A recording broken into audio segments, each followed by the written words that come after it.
So when you're a movie studio, you're usually run by a bunch of people in suits that don't necessarily have the best interest of what you're making. All they care about is how much money is coming in, and they're very reactive people.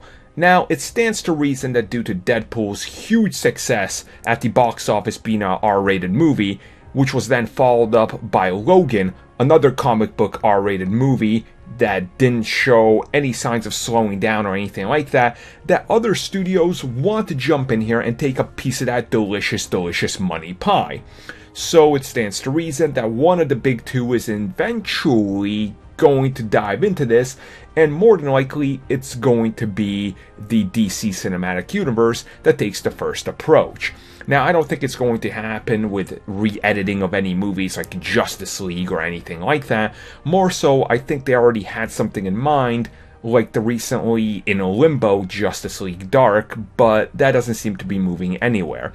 And recently, when they got to sit down and talk to some people from DC about the future and if we'll ever see it, this was a very simple, quick quote. And I quote, "I would be surprised if we didn't at some point make an R-rated DC movie." Now, quite clearly, they're telling you right now, they're gonna do it, they just have to find a right fit.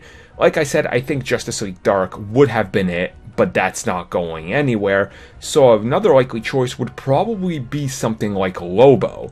Lobo has been in development limbo for about 15 years now, honestly, and they came really close about a year and a half ago. They had a complete script from what I believe, but then nothing happened on that. And I'm gonna assume now that it's moving forward and kind of, the DC Extended Universe wants to add more films, and rated R films can work, that this would naturally be a perfect fit. I mean, Lobo could easily be the DC equivalent of something like Deadpool, where he is very funny, but also a very bloody and crude character that you can put out there. It's a space character, you can have him travel around on his badass bike going to cantinas. It just kind of writes itself, right? It has that R-rated feel without even needing to really explain it. You just look at Lobo and you understand it.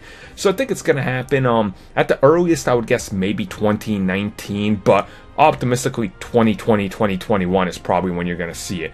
And I wouldn't be surprised if at some point they made a Batman tie-in movie that also does the same thing.